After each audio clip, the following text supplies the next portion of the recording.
If you're someone who is constantly pushing yourself to get everything right and to do everything perfect, then this one's for you. I don't think this is talked about enough, especially since we're living in a society where every highlight reel is being posted and our society is really focused on perfection and glorifying this hustle mentality. And I think it's important to talk about making space to make mistakes. And I don't mean just tolerating mistakes, but actively making space for them. And I believe if you accept that making mistakes is welcomed and actually celebrated, then I think it will benefit your growth and your creativity and your healing and eventually also your success. Somewhere along the line, we were taught that making mistakes is failing, and that if you mess something up, that is something that you should be ashamed of. Whether it's a mistake in your work, whether it's a mistake on your exams, or making mistakes in relationships or with people or loved ones. But honestly, every single person that we admire, whether it's our parents or siblings or entrepreneurs we look up to or artists we look up to, they all make mistakes. They didn't get to where they are right now without making mistakes. But they didn't let that stop them. I feel like, especially with this challenge where everything's allowed and I'm allowed to make mistakes, and my goal was eventually to show up and to just be myself.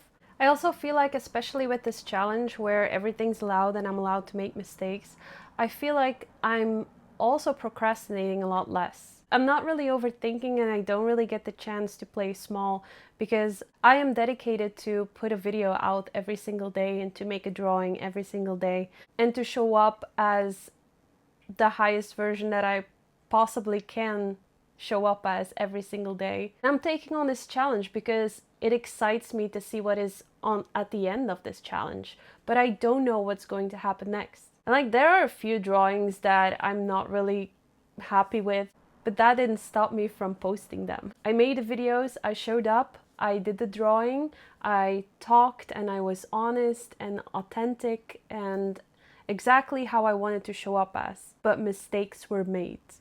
Whether it's in the editing process or in the drawing process, or I didn't get enough sleep, but I welcomed the mistakes and I discovered that it really helped me in procrastinating a lot less. And in general, just overthinking the entire thing a lot less. I just do.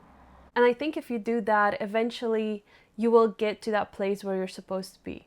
So what if we shifted the goal from getting it right and doing it fancy to just staying in the game?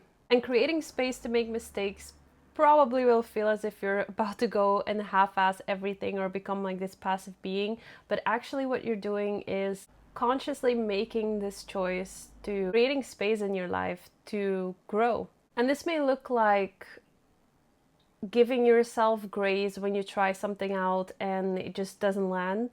Not beating yourself up when you try something out and the first time you're trying it, it's like awkward, it feels imperfect, it doesn't go at the pace that you would want to. And just creating this mindset for yourself where you're saying like, I don't know yet, or I'm just trying something out, but I'm learning. And if you've always been like a people pleaser or someone who aims for perfection, this might also mean setting boundaries with people who expect that from you. It takes a lot of courage to own up to your mistakes and to embrace them instead of burying them. For me, one of the biggest shifts was when I realized that when I allow myself only to show up when I'm 100% confident, I will miss out so many opportunities to become confident through action. And the thing is also like, growth doesn't happen in perfection. When you make space to make mistakes, you unlock a certain level of resilience. You start seeing like challenges and mistakes not as roadblocks, but as invitations.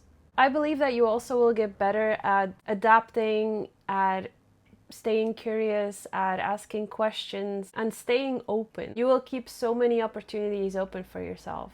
I believe that builds confidence, but it also builds something bigger than that. It builds trust.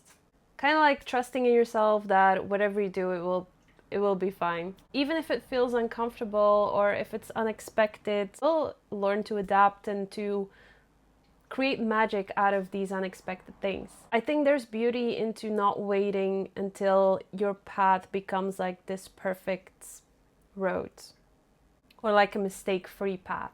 There's a lot of beauty in walking the path that is right in front of you, even if it's like a little bumpy road.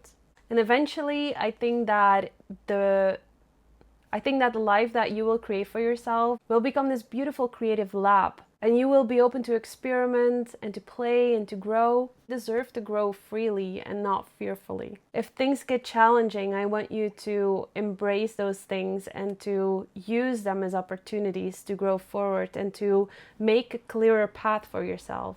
Kind of like give yourself room to trip and to fall forward. Because I also believe with every mistake that you made, you also get to know a big chunk of yourself. There's a lot of beauty in having a clear view of who you are, who you want to be, and what you want. So, mistakes are beautiful. I celebrate them. And I think they're actually beneficial for your growth. I want to thank my patrons for being so awesome to support me. I also want to remind you that there's a bookish merch collection up in my shop right now until the end of the week. And there's also a 7-day challenge, sketchbook challenge that you can also participate in to get closer to a higher version of yourself. And you can share your drawings and your insights in our Discord channel. I'll leave all the links for you in the description box below. And if you came this far, please like, subscribe, and leave a comment. I'm always incredibly happy to see them. So thank you so much for watching. I will see you next one. Bye!